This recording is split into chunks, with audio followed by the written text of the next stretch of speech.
69 வயசுல இவ்ளோ பெரிய இயக்கத்துக்கு ஒரு கட்சிக்கு தலைமை தாங்குறதெல்லாம் சாதாரண விஷயமே கிடையாது. 1972 அதிமுகவோட தொண்டரானாரு.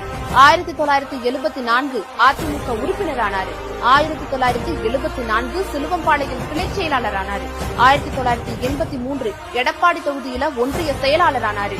1989 எடப்பாடி தொகுதியில சட்டமன்ற உறுப்பினரானாரு. 1990 சேலம் வடக்கு மாவட்ட இணை செயலாளரானாரு. 1991 சேலம் வடக்கு மாவட்ட செயலாளரானாரு. 1993 சேலம் மாவட்டம் பால் உற்பத்தியாளர்கள் கூட்டுறவு ஒன்றிய தலைவரானாரு. 1989 1991 2011 2016 4 முறை சட்டமன்ற உறுப்பினராக தேர்ந்தெடுக்கப்பட்டாரு. 1998 திருச்செங்கோடு தொகுதியில நாடாளுமன்ற உறுப்பினரானாரு. 2001 தமிழ்நாடு சிமெண்ட் கார்ப்பரேஷன் தலைவரானாரு. 2006 அதிமுக கொள்கை பரப்பு செயலாளரானாரு. 2011 பொதுப்பணித்துறை மற்றும் நீர்வளத்துறை அமைச்சரானாரு. 2016 சாலை போக்குவரத்து மற்றும் நெடுஞ்சாலைத்துறை அமைச்சரானாரு.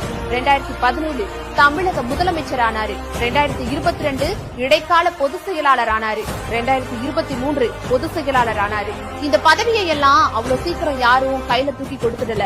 குடும்ப ஆட்சியிலிருந்து வராம ஒரு விவசாயியா கஷ்டப்பட்டு படிப்படியா முன்னேறி இன்னைக்கு தமிழ்நாட்டோட முதலமைச்சரா வரதெல்லாம் எவ்வளவு பெரிய சாதனை தெரியுமா? நம்ம எடப்பாடி கே. பழனிசாமி ஐயா அதை சாதிச்சு கட்டிருக்காரு.